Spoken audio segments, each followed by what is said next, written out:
This video discusses the appeal of shonen storytelling, in the hopes that you may also resonate with some of the core messages and beliefs which I have taken away from these series. However, to help to convey the appeal of shonen anime and manga, I will be spoiling details relating to several series, so please do bear that in mind before proceeding. With the warning out of the way, this is the appeal of shonen anime and manga.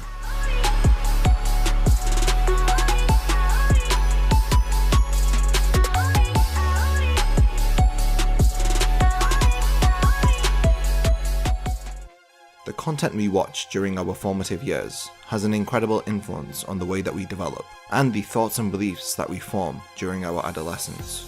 The extent of this influence may follow us well into our adult life through watching similar types of media. I discovered my love for shonen anime and manga at the age of 6 when I was flicking through the kids channels and came across a show where the characters were floating in mid-air against a green backdrop. Little did I know at that age that this show was called Dragon Ball Z. And ever since then, I have found myself drawn to similar types of shows. There was something captivating about watching a hero up against impossible odds. A hero who remains unwavering with their resolve, who feels determined to overcome the odds to achieve victory at any cost. Not knowing what an underdog was at the age of 6, I had been witnessing the struggle of the underdog in battle after battle through watching Dragon Ball Z. As a consequence of watching these types of shows, this influenced my beliefs and the kind of person that I'd grow up to become. Shonen literally means youth, and when it's described in the context of manga or anime, it refers to media which is targeted towards the teen male demographic. The most popular magazine publication for this type of manga is Weekly Shonen Jump, which began in 1968. Jump magazine continues to be published today, proving to be the best-selling manga magazine in Japan. Shonen Jump has a golden principle, or a motto by which the manga they publish should follow. To be considered for publication in Jump, for the most part the manga must embody the Jump motto of friendship, effort, and victory. The principles found within this motto are embodied into several action and adventure series which are published in Jump magazine, like Dragon Ball Z, Yu Yu Hakusho, One Piece, etc. There is some exception to this, particularly in the case of Death Note, which stands alone as a reputable piece of work, which rarely relies on the conventional Shonen Jump motto. Friendship can be seen in One Piece through the protagonist Luffy, who forms special bonds with each of his crewmates who have their own purpose and dream that they wish to fulfill, while helping Luffy to fulfill his dream of finding the treasure called One Piece, so that he can earn the title of the King of the Pirates. Effort, or hard work, can be seen in Dragon Ball. The most influential display of this principle is in the Cell arc. When up against adversaries who not even a Super Saiyan can defeat, Goku and Vegeta resolve to attain a level which is beyond a Super Saiyan. They struggle along with their sons to attain a level which was thought to not exist. And lastly, victory, which is displayed by Naruto in one of the best examples of a victory in Shonen Jump. Despite being shunned and hated by his village, Naruto gains the respect and acknowledgement of his closest friends, and the village that once pushed him away. Naruto is born as an orphan after losing his parents. He knows the pain of having nobody beside him. Naruto accomplishes his dream and becomes the respected and honoured leader or Hokage of Konoha village. Why is it that Jump magazine emphasises for the most part these three principles? I believe that these are relatable principles, which almost everybody will have had to endure or come across at one point in their life. The Jump magazine target demographic is teenagers. The work that they publish is read by readers who are at a vulnerable age. They may be struggling with making friends. They may lack understanding of putting in hard work or effort towards schoolwork, or their relationships with their friends and family. They may consequently, as a result of having difficulty with friendship and putting in hard work, evade victory or success with the ambitions that they do have. It is the core ethos of series that are published in Jump, that one cannot be had without the other. Friendship goes hand in hand with effort and will in turn result in victory.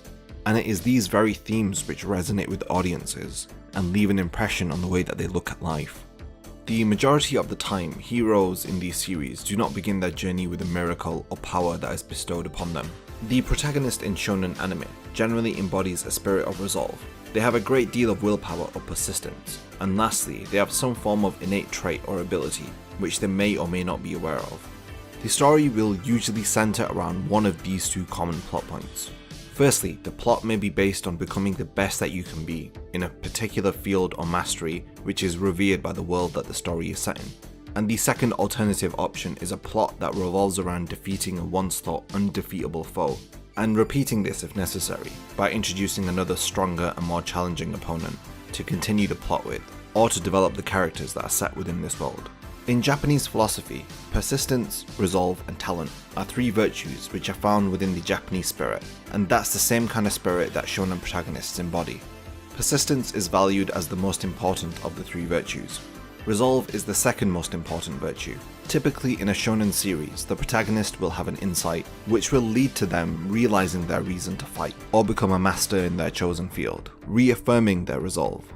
The third and final virtue is talent, which is considered to be the least important of the three. The Japanese spirit believes that in any given situation where death may be certain, everybody has a choice to make, to either fight or to die.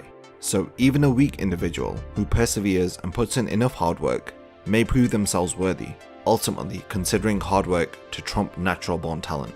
The battle between Goku and Vegeta perfectly juxtaposed this philosophy.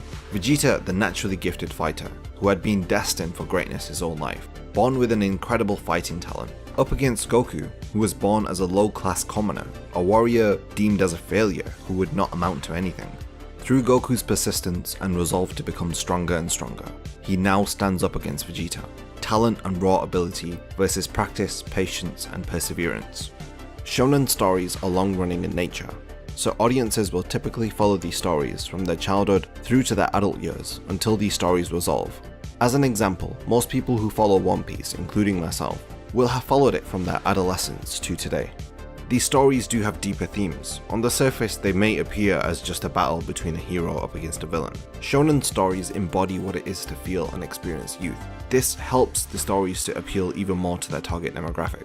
This is shown through characters who have absurdly unrealistic dreams, unwavering determination, and generally how these characters tend to initially have a naive outlook about their life experience.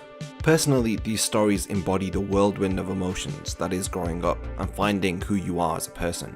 In my opinion, a character is not relatable if they have not experienced pain. Following the story of a character who's constantly had everything handed to them, why would any audience member care for such a character? I saw Dragon Ball Z at a young age, and still think back to it with high regard.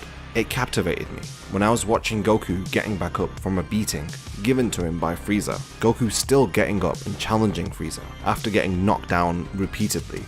It shocked me even further when Frieza claimed to be only using less than a third of his power to beat down Goku. And it was at that moment when I saw the hopelessness and desperation on Goku's face. Wondering if Goku could defeat Frieza, having the doubts in your own mind that the protagonist could fail or succeed. Being really young and impressionable, it was the first time that I'd ever felt these feelings of fear and anxiousness.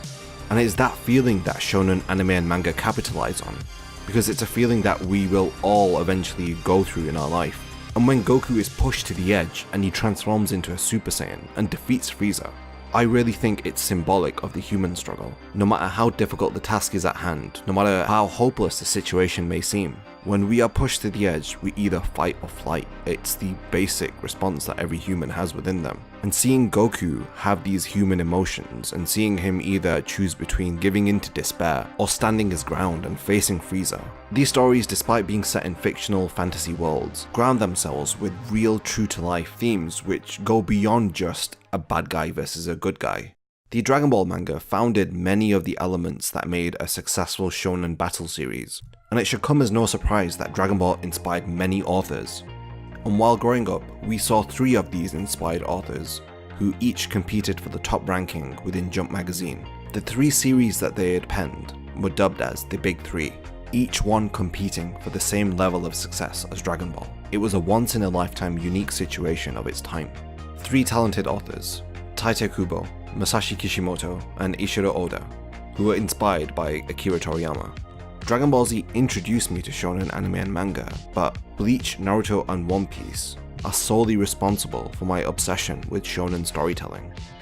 In Bleach, Ichigo resolves to protect his friends and family. He feels accountable for his mother's death, which he experienced at a young age. Ichigo now vows to protect the people around him. After he attains the abilities of a Soul Reaper, Ichigo is determined to rescue his friend Rukia. She is due to be executed for treason as a consequence of sharing her powers with Ichigo. Ichigo and his friends are up against experienced and knowledgeable adversaries, the old hierarchical Soul Society. Their naive decision to rescue their friend may have just cost them their lives. Battle after battle, Ichigo's resolve is questioned, with each opponent being stronger than the last. He vows to defeat every captain and lieutenant that crosses his path, promising to rip them apart if they get in his way. Ichigo as a protagonist, in my opinion, is misunderstood by many critics and commentators. Due to the fact that he does not have a wildly ambitious goal or motive, he is deemed to be a poorly written character, with little to no development. I believe that Ichigo is one of Shonen Jump's most relatable protagonists. He is not always cheerful, he feels that he has limitations, and he doubts himself on several occasions, and even gives in to despair. Where many other shonen protagonists may fail physically to step forward through strain and fatigue, Ichigo stumbles mentally. He portrays a struggle that many may face secretly, one of feeling anxious, fearing loss, feeling inadequate, struggling with our own confidence in our own abilities. Ichigo ultimately overcomes his mental struggles, and gives the shonen reader an insight into what it feels like to climb out of mental despair. In Naruto, the loneliness that he feels and experiences is relatable from the very beginning of the series. Everybody knows what it feels like to not fit in, to feel like an outsider among your peers, to be considered different. Unfortunately, these are feelings that everyone has gone through and felt at one point in their life. If I was to summarize the story of Naruto, it's basically to never give up, to stick to your ambition despite what everybody else says. The series really emphasizes about bonds and how it is vital to build and form strong bonds with your friends and family that are in your life. Naruto, who has had nobody and feels loneliness, is contrasted with his rival in the series, Sasuke, who has had everything, including a loving family, which you later find out were murdered. Their experiences and their conflicting beliefs clash and are pitted against each other. Sasuke, who wants revenge against his brother for murdering his clan, including his parents, while Naruto, on the other hand, wants to save Sasuke from abandoning the bonds that he has made and consequently falling into evil on his quest for revenge. Sasuke, who feels the pain of loss as a result of his bonds, and Naruto, who seeks to remedy his loneliness by building bonds. The final Big 3 series, which is still ongoing, One Piece, follows Monkey D. Luffy's adventure through the vastly well-developed world of One Piece. The journey of the characters and the adventure that they are on to find the treasure called One Piece is just the tip of the iceberg when it comes to this series. One Piece is the master of escapism. It is so easy to get lost into its vast world. You explore this world with the Straw Hat Pirates. Each new location that they visit gives you a feeling that you are exploring in a real world that is so vast with so much to see. There are so many adversaries and rivals along the way that challenge Luffy and his crew, and there are equally as many companions and friendships that they have made along their journey. We have followed the Straw Hat Pirates' adventures across the Grand Line. We now follow their story into the New World, which is the second, more arduous portion of their journey. As they sail closer to finding the treasure called One Piece, Luffy and the Straw Hats have experienced defeat, separation, and loss. After a 2-year time skip where the crew were separated, they reunite and are stronger and wiser, and are up against the 4 Emperors of the Sea and the Marines. When it comes to One Piece, it is the grand scale of the world which aids the series to portray the insurmountable odds that the Straw Hats have yet to overcome. Despite already having gone through so much, their journey is far from over. They have still got many obstacles that they need to overcome, especially if they wish to achieve their dreams. So now that you're familiar with the Big 3, you can probably see some of the thematic elements and the cliched stereotypes that shonen stories do use. So what happens when these tropes are subverted? My understanding of subverting shonen stereotypes are series that employ intelligence into their battles, are the kind of series that don't rely on friendship is my power or let's transform to attain the impossible tropes. JoJo's Bizarre Adventure is, in my opinion, a perfect example of a shonen story which subverts the shonen writing style. The battles in the series are not resolved through strength, but by the intelligence which is displayed by the hero or the villain. The art style, character designs, fashion choices, and the ridiculously exaggerated poses all help to portray a story which is incredibly unique and lives up to the titular bizarre nature of the show. The story in JoJo's is one of legacy. The audience carries the struggles of the past protagonists, who are the grandfathers, fathers, or uncles of the present JoJo in the part that you are experiencing.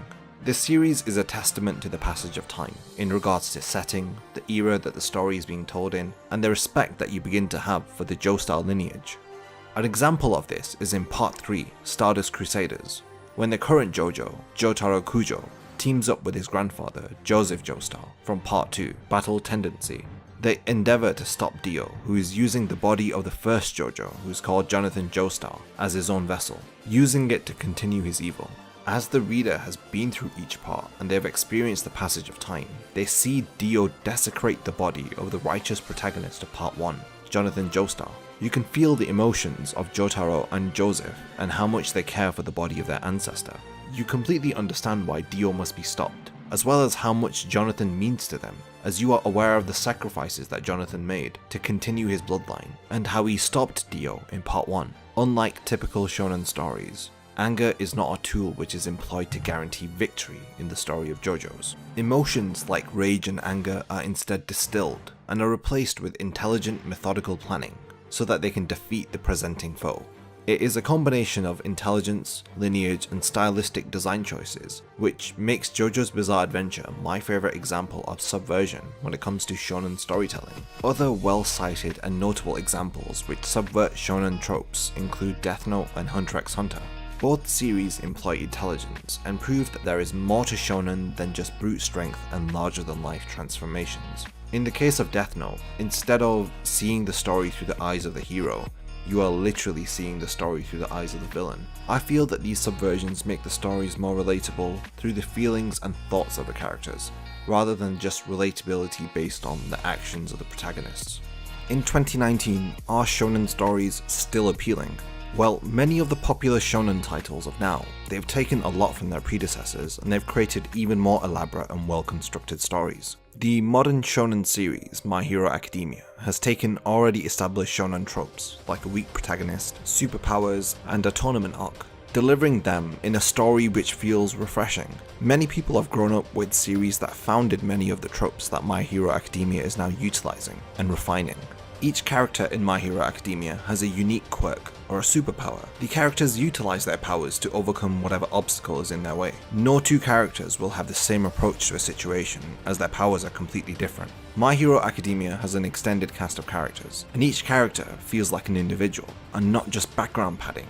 A mistake that Dragon Ball Z makes when the main cast of characters begin escalating in power, which leaves no real purpose for characters who are still weak, like Piccolo fusing with Kami so that he is on par with Super Saiyan. He becomes background padding, like Krillin and Tien when it comes to the Majin Buu saga. I've yet to see this happen in My Hero Academia, and in all honesty I don't see this happening in a series like this. Having seen many shonen series and now experiencing My Hero Academia, my personal love for the series stems from the character of All Might. All Might is the manly Kenshiro-esque Goku shonen hero.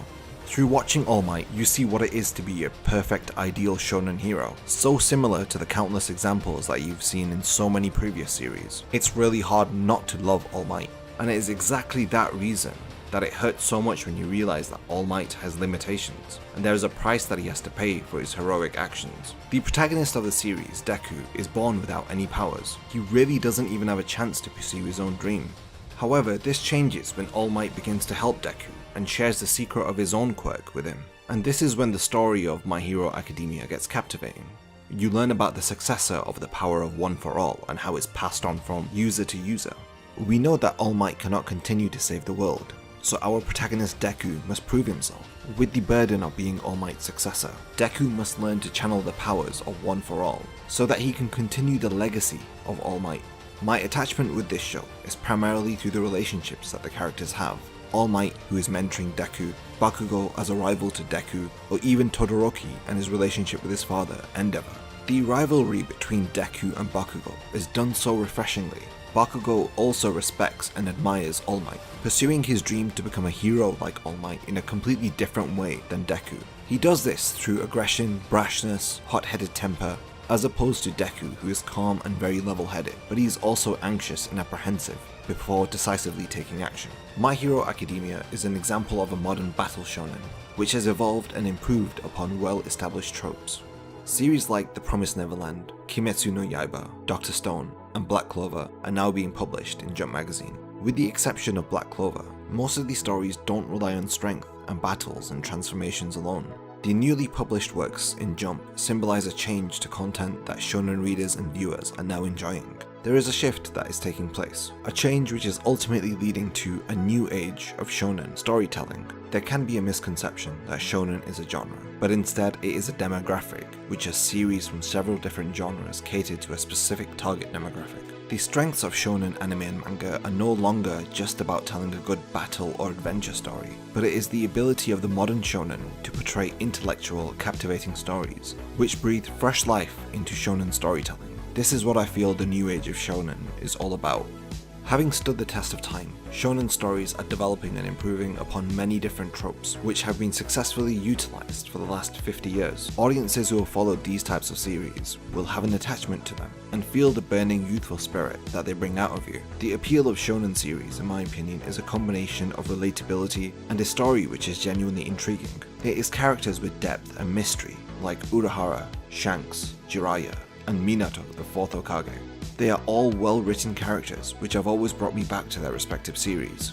Shonen stories represent the underdog within each of us. They help us to believe that when the odds are stacked against you and victory seems impossible, with friendship and hard work, any obstacle can be overcome. Seeing goofy protagonists who are happy-go-lucky, reduced to tears, and made to endure hardship, following them overcoming their hardships is what made me follow so many shonen series. Many people go to these types of shows as a form of escapism, to get away from their daily lives and their own personal struggles. From experience, these shows have taught us how to deal with hardships when we are knocked down and feel like we cannot get up, when the task at hand seems impossible, and no matter how many hours you have spent at it, nothing seems to change. When you're bullied and have nobody to turn to, the loneliness that settles in, and it becomes so unbearable that it reminds you of the struggle of the shonen protagonist when they are faced up against Aizen, Madara, or Frieza. And despite how hopeless the situation seemed, that protagonist was always able to lift up their head, puff up their chest, and face their hardships. When you ask me what inspires me, I will always tell you about the story of the shonen protagonist, from weakness to immeasurable strength. May shonen stories continue to inspire many generations to come, so that they too can overcome their adversities and face the world with an unbreakable smile.